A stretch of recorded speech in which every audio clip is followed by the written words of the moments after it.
What is up, guys? So James Gunn and Peter Safran are shaking things up with DC. And one of the new projects we're getting in Chapter 1 of Gods and Monsters is The Authority. James Gunn is really excited about bringing this one to screen, and I can't blame him. The characters come from Wildstorm Comics, which is an independent company under DC. And if you ask me, Wildstorm is extremely slept on. I mean, I've been reading Wildstorm comics since I was like 9. They're responsible for writing Resident Evil comics. They even did a lot of Batman Arkham comics, which precede the Batman Arkham video games, like Road to Arkham, for example. With The Authority, this is a group of superheroes that's kind of like the Justice League. It's kind of like a reinvention of the Justice League, except they're like way more violent. They're the opposite of kind of what the Justice League stands for as far as morals go. If anything, they really remind me more of the Watchmen. Their storylines generally cover topics that are in some ways too violent and mature for standard DC fans who've never heard of them, and this team represents everything that Superman would stand against. And I found that interesting because they have had run-ins in the comics. And James Gunn has stated that his Superman Legacy movie will lead into The Authority. They do not like each other. The Authority and Superman, or the Justice League? No.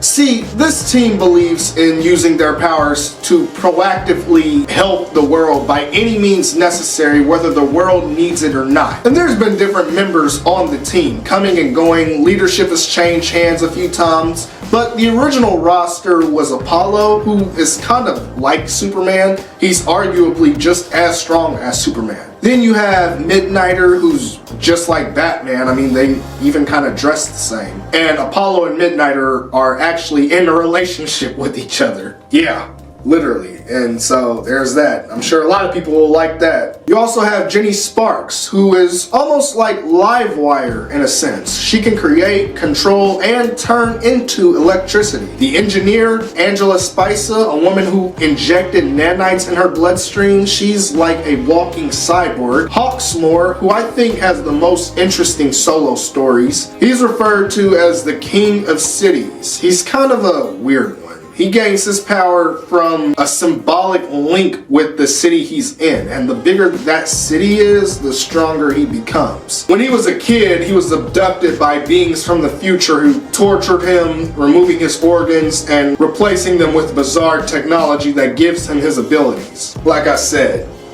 weird.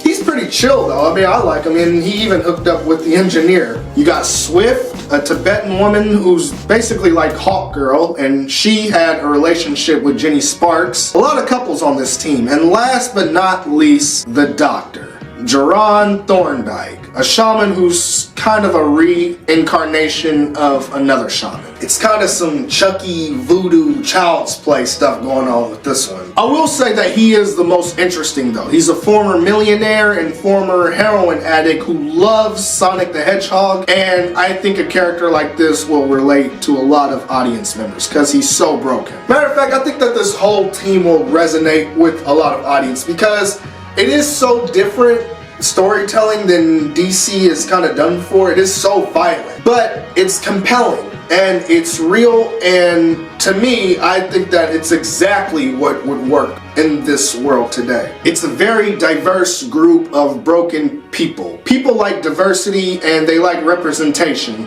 LGBT, different races, different walks of life. People love representation, and that's just a small part of what The Authority is. I love these stories, and what I love about the stories is that they are bold, action-packed sci-fi horror adventures. A lot of futuristic technology, aliens, robotic, monsters, and the characters are just nasty. I mean, vicious people.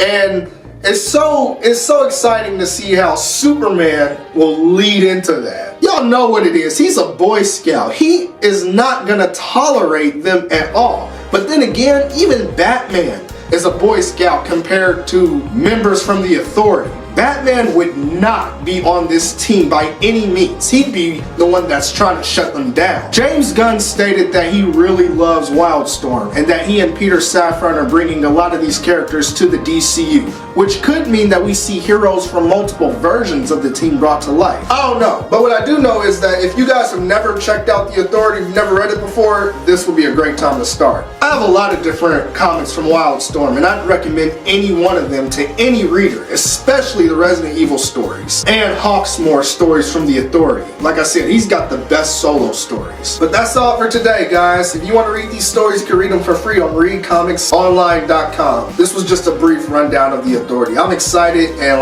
like I keep saying, James Gunn, I have so much faith in him that he knows what he's doing with the DC universe. It's about time we get some new, fresh talent, and that's what he's doing with The Authority.